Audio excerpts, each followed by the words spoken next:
Well, live from these new studios, we find new things every week in this place. The old high school yearbooks here. You want to tell the date on yours? Well, 1981, I was a junior with more hair and less chins. What do you think of that? Well, I was a freshman in this one in 99 with a nice bowl cut. You had it going on. Yeah, you were styling. Solid. You were styling. Put the old bowl right over it, Chili Davis style. Hey, well, they're easy to cut. Snip, snip, snip, snip. Maybe next week we'll bring that back. Yeah, we could get the junior high ones back. Just pitch this for I'm leaving. I'm hanging on to mine, baby. Oh, man. High school stuff, obviously, kind of dictating the schedule lately. We have the girls' basketball tournament, a couple teams left there. The boys starting this week. And we got to talk some Fury here. Got to talk some hockey and certainly go back and recap quickly on the wrestling as well. We'll do that and maybe just talk a little Brewers spring training. They're getting ready to actually play a couple games. Right. I was watching some games today on TV, as a matter of fact. And, maybe the Badgers, maybe we can start trying to figure out what seed they're going to be. If they win the Big Ten or tie for the title, that is, if Greg Gard will be Coach of the Year in the nation. I mean, he should be in the conversation already, probably. I think so, yes. We'll get to that and more on this week's episode of Extra Points without the bowl cut.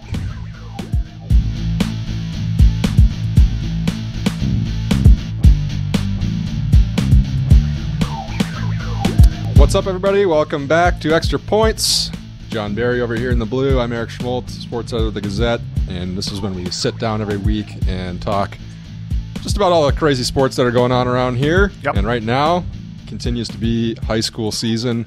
I feel like we got to start with the Fury. Oh, we do. That's great. What a great story that is. The area co-op girls hockey team. Just the 8th year they've even been around. So to get to state for the first time in 8 years that's a pretty big deal. A team or a program, I think, that at first, because they were new and, girls hockey was kind of in its infancy, probably a lot of giggling and laughing and making fun of it. And your story alluded to it. I think they got the last laugh because nobody laughing at them now. They're, one of the 4 teams left playing for a state title. And, when you look a little bit at the teams that are there, I don't think there's any question that the Fury can play with any of those other 3 teams that are there. And even if they don't win their first game, just to get there under a first-year coach, and it's pretty good stuff. Yeah, I think just talking to them last week, you could tell they had some seasons there. They had some winning seasons and things like that, but I don't know that everyone on those teams ever really thought like, oh, we could actually win or do something in the tournament or go up against some of these other teams from around the state. Right. And this year they did. And even when other teams maybe still were thinking, oh, it's just the Fury, we'll get what we see every year. Well, it was a different team, and and all of a sudden teams realize like, oh, this is a little bit different. Well, and you and I have talked about it, and so many coaches will talk about it. I know John Maurman, whose team came up 3 minutes short of another state bid with the Bluebirds, talked about it as well, and that's chemistry. And I think when you had a chance to talk to those girls, it sounds like the chemistry on that team is pretty good.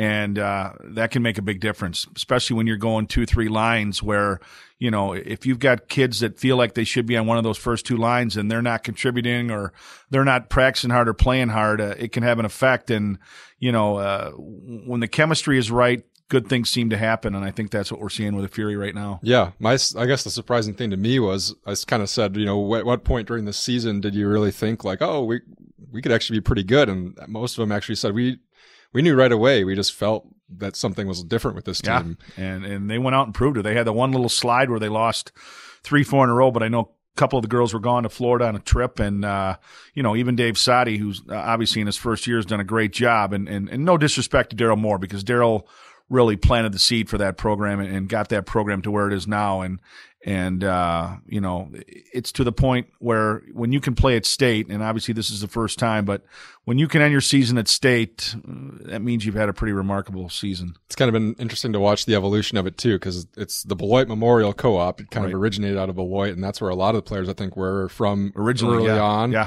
And now you see there's more Milton kids than any, and I think even just 2 or 3 years ago, Milton wasn't even part of that co-op. Nope. And so to see the dynamics of that change over the last few years has been kind of interesting, and it'll be kind of cool to see where it goes from here. Right. Yeah. Where's this next class really kind of come from? Exactly. And they're not that old. I mean, they're going to have a lot of kids back. So there's only 4 seniors on the roster. Yeah, the Fury are going to be they're going to continue to be a force in the next few years. No, I mean, one of them is Molly Gross, the goalie, who has had a great year, and obviously the senior captain and Kayla Kaufman. I mean, these are seniors that played a huge their leadership loss will be role. felt. There's no question about that. But numbers-wise, they'll have a lot back for sure. You mentioned the Bluebirds. Just put a little wrap on that season. They were right there. They were right there, and they played so well. And Jack Bostad on goal was incredible. And the first goal he gave up with about 2.5 left, deflected off a Janesville defenseman's skate. It really had no chance. And the second one, the guy Ian Malcolmson, who's considered one of the best juniors in the state, just rifled a shot that I'm not sure Jack even saw. I mean, that's how hard it was. And to be so close, and that's what Coach Marmon talked about, is you're so close. And then you lose, it makes it even tougher because it's the sectionals and you know that your season's over. But what a great game. They played so well for basically what turned out to be 50 of the 51 minutes or whatever it might be. And just to come so close, they were kind of forced that third period to go back to 2 lines just to try to get their best kids on the ice. And whether they ran out of gas, it doesn't really matter at this point, but can't take anything away from them. They played great, and Jack Bostad deserved to be playing this Thursday. That's how good he was. I saw him tweet something out too, apologizing to the whole city of Janesville, and I'm like, it doesn't sound like it was his fault. Nothing to apologize. He stood on his head. On the wrestling mats, we had 3 area wrestlers make it to the finals. So huge congrats to Billy Pitzner with a championship Division I. Really ran through a bracket that wasn't set up real nice for him. No, it was a gauntlet. And took care of business. It was funny how I think I read it was maybe in the semifinals, or I'm not sure what match it was, but he said somebody hit him in the head. I don't know if it was a slap or what, but he said that kind of I think it set something off in him. It was his second round match against Kradiger. I mean, there's a lot of that hand fighting and whatnot. I don't think it was anything malicious or anything like that, but I think just when you first got out there and you take that first shot, it kind of wakes you up a little bit, and I think it did for him. And he clearly he defended himself well through some scrambles in that match and worked until he had tired his opponent out, and then just took advantage and pinned him. So and I think that was that was an upset. It was, and many people in the Kohl Center probably weren't thinking was happening. For a junior to go in there is really not a heavy underdog, but certainly an underdog with guys in your bracket that have beaten you and that are seated higher, or ranked higher. But that's what state's about. It's getting that momentum and getting it going. And a lot of times, one of your earlier matches turns out to be your toughest one. It's getting over that original hump of trying to get past and get into the semis or into the state finals. And, record-setting crowd there on Saturday night for the Walk of Champions. And I'm telling you what, it's one of the coolest things in high school sports in the state is that Saturday night at the Kohl Center, because they turn the lights down and the kids come out with their hoods on, and it's good stuff. And that was obviously with 14,000 people there. You can tell it's become a really big deal. It was also live on TV for the first time, so I got a chance. I watched the Pitzner match later that night when it re-aired, so that was kind of cool to watch it on TV. That's how far it's come. It's good. It is cool, and it's only going to get bigger. The other storylines: Evansville Albany's Nolan Kismel second, and his quest at state, and really the Blue Devils kind of just impressive overall. They sent 4 up to state, and all 4 finished in the top 3. Top 3, yeah. And again, I think Jordan Meyer's the only senior, right? Yep. So those other 3 will be back: Kismel, Reinhardt, and Katzenmeyer, and really, that program is under Rob Costrin is really come along, and it's to the point now where if they can add a little bit more depth next year, I would look for them to make a run at a team state berth at least. And you're always kind of just expecting 3 or 4 or 5 to get 5 wrestlers to get there, and they're going to make some noise. Yep. And that's kind of what Milton's had for a long time. Yep, exactly. And so when you can get yourself to that position, I mean, you've built something up pretty well. It is March now. March Madness officially can begin, even though it's already been underway here in the high school ranks here in Wisconsin. I guess on the girls' side, real quick. Then there were 2. There were 2 left, and I don't know if they were the 2 we thought. I think we thought one of the 2 I thought, but the other one I didn't think the Milton Redhawks would be there. But kudos to them. Yeah. I mean, that's great. And when we looked at that bracket now, they may not be done. Oh, I mean, when I looked at it the first time, I thought, well, they got the 3 seed. That's interesting. I gave them a shot. I didn't think it was crazy to think that they might get to this point. They go and knock off Wilmot in a regional final in overtime, and now they're there, and they go up against Union Grove. I mean, a team that tied Wilmot for first in the Southern Lakes. So you'd like to think that Milton has it. I mean, they have a chance here in a sectional semifinal. Milton beat Delavan pretty badly, and Delavan beat Union Grove not too long ago. So if you're looking for something to kind of build on, I mean, that's where I would go to. And certainly if the Redhawks get through, you got Wanakee or Stoughton waiting, and Stoughton handled Milton pretty easily both times. But again, it's an old adage, but sometimes it is tough to beat a team 3 times. Well, and just for Milton to get to this spot, considering the start they had. What are they, 10-13 or something like 11 that? 11 and 13 maybe 11, now? I mean, the way they started the season, you didn't know exactly where this program was going, and they've won, I think, 6 of their last 9. So, and they've done it as a team. I mean, there's some kids that have stepped up. Bailey Collins certainly has been very productive, but really as a team, again, they've kind of gelled, and it's kind of like the Fury, where you've got a first-year coach, you're trying to learn things. But I think, like the Fury, I think Milton thought that they had a chance to be decent, and now they're proving that. 7 o'clock Thursday night at Fort Atkinson. I'll be there. Union Grove versus Milton. We did expect probably this one in Division 1. Janesville Craig up against Middleton for a third time this year. These two teams have gone at it a lot in the last 2 or 3 years with some really close games, some exciting finishes. And I would expect nothing different Thursday night at not in Kenosha, at Madison La Follette. Right. And I think if you're the Cougars, forget about the past. You can play with them. That's the bottom line. So it doesn't matter what's happened this year. It doesn't matter that a late lead got away from you last year in the sectionals. Just go out and play your game. And I don't think anyone was more impressive in the regionals than the Cougars. I mean, just those games were over early. You were there, and that's what you need, because it gives you time to rest some kids. And now you've got an opponent that you're very familiar with. And I think for Craig's sake, again, they probably don't have the depth where they want to make it an 80-point game. But, if they can slow it down and do some things to take Middleton out of their comfort zone, I give them a pretty good shot of winning that thing. Well, that's pretty much what I think it'll come down to. I mean, the first game at Craig, they kept it in, I think, the 60s, and then it went to overtime and maybe got to the 70s. Right. Or maybe it was just late. I can't remember for sure. Either way, Middleton hits a shot at the buzzer. Yeah. And a long shot. Yep. So they kind of controlled the tempo and kept the score where they wanted it. Well, when they go up to Middleton, then they kind of got away from them. And it was 20-20, 8 minutes into the game, and it was just off the rails early. Right. And I remember you tweeting me or texting me and telling me that, that's not a good sign for Craig that we're in the 20s. If they can keep the score under 70 or right around 70, you like their chances. And if it gets up into the 80s or 90s like it did against Parker the other night, you're always going to like Middleton's chances, because they just have the depth to score those. They do. They don't care if you score 80 if you're going to allow them to score 95. But if I had to ask you right now, what girl's playing the best basketball right now of anybody? Delaney Schoenberger by far. And not that she's carrying that team, but boy, she has been on a mission the last month, and she has played lights out, and she usually gives Middleton problems. And she's going to be a tough guard for the Cardinals. And I think all 4 of those seniors for Craig showed in regionals that they mean business. Yeah, they're not ready to turn in the uniforms quite yet. So I mean, what we saw last year, Craig went on a crazy fourth quarter run to beat them at Middleton during the regular season. Like you said, during the playoffs, Middleton had a big fourth quarter run to move on to state. The buzzer beater earlier. I mean, they've played some instant classics, much to the tune of Craig and Parker recently. So a great rivalry that we'll see what happens in the next chapter Thursday night. And something to keep in mind for the folks watching out there: if the Cougars do win on Friday night, they're scheduled to host on Saturday. The host team in the sectional final can't host and play at the same time. So likely, if Craig wins on Friday night, we hope it's at Parker. We hope that it's at Janesville Parker, which would likely be Verona. They win Thursday, Saturday. Yeah. So if Craig wins on Thursday, likely to play Verona. And we're hoping it's at Parker on Saturday afternoon, probably about 1 o'clock. We'll have to keep you posted on that, but something to think about. Otherwise, there will be a game at Craig Saturday. Yep. Hopefully no, we don't want a game at Craig. Craig hopes there's not a game at Craig. Exactly. Let's put it that way.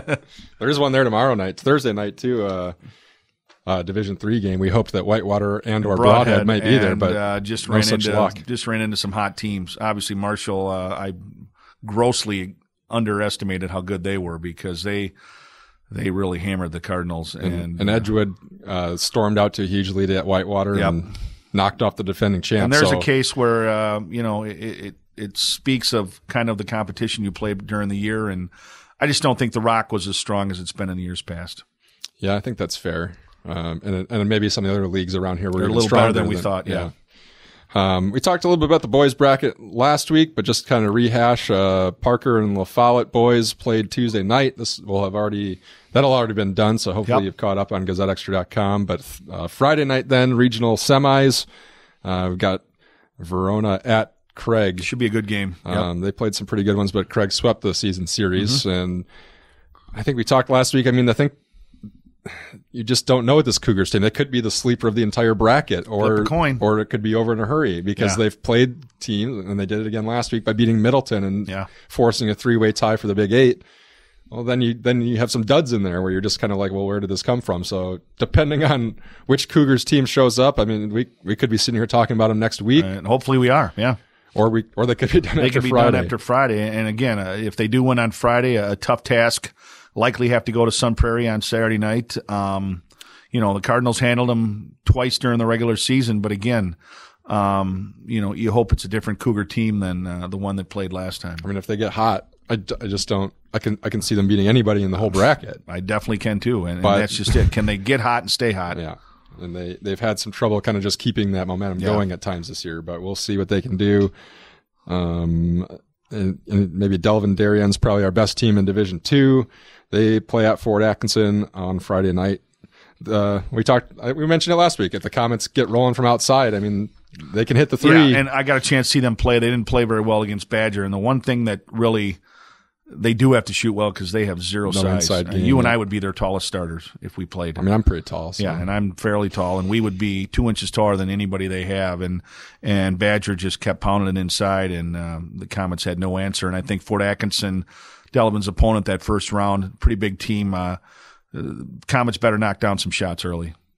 And then in Division III, much like the girls bracket, this bracket it's a tough one. Yeah, I mean, we've seen Evansville and Turner play some pretty good games at the points this season, but man, they've got a tough road. Evansville, I'll get a chance to see them play on Friday night, hopefully, unless there's some big upsets. But Evansville and Edgewood, I think, really should be a great game. Edgewood's very, very good defensively, and Evansville's kind of the same way. I would expect a low-scoring affair there. And you look on the other side of that with East Troy and getting a chance to see Turner play tonight. And Alec Fruin, again, if he's on, they're a different team. But that East Troy, I mean, you've seen that East Troy team too, and they can light it up in a hurry. They can. I think maybe the strangest game of the year was Evansville going to East Troy and beating them that second time because East Troy was up by 12 at half and really in control, and it's just like a light went off, and the Blue Devils just up and almost ran them out of their own gym.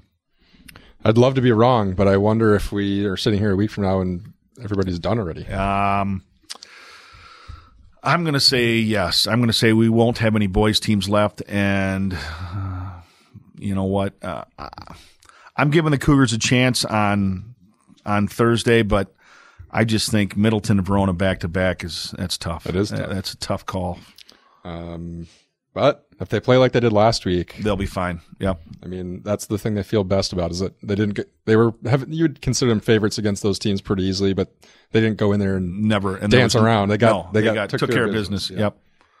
Yep. You were taking pictures of like baseball on TV or something today. I was at the athletic club, and they had it on TV and not working out. We should mention not working out. No. Working out on a story. Oh, I was working out on, but no. And I look up and there's baseball on TV, and I think my tweet was, all's right in the world, baseball's back. So my favorite time of year, and that means spring is around the corner, although Mother Nature wouldn't have told you that this morning when I got up and shoveled for half an hour. But I think for spring training, I mean, we can make some Brewers predictions, or maybe not because they'll just be so sour when the season rolls around. But we don't need to probably go there quite yet. But I think for spring training, considering all the roster overhaul, I mean, these next couple of weeks are going to be trying to figure out who in the world all these players are that are even playing for the Brewers. Right, and I think that's what Council said. He goes, he's still sorting through, it's the old Abbott and Costello, who's on first and what's on second and, who's where, and he doesn't know, and obviously spring training will play that out. I don't think Braun's going to play a whole lot because he's recovering from his back surgery, but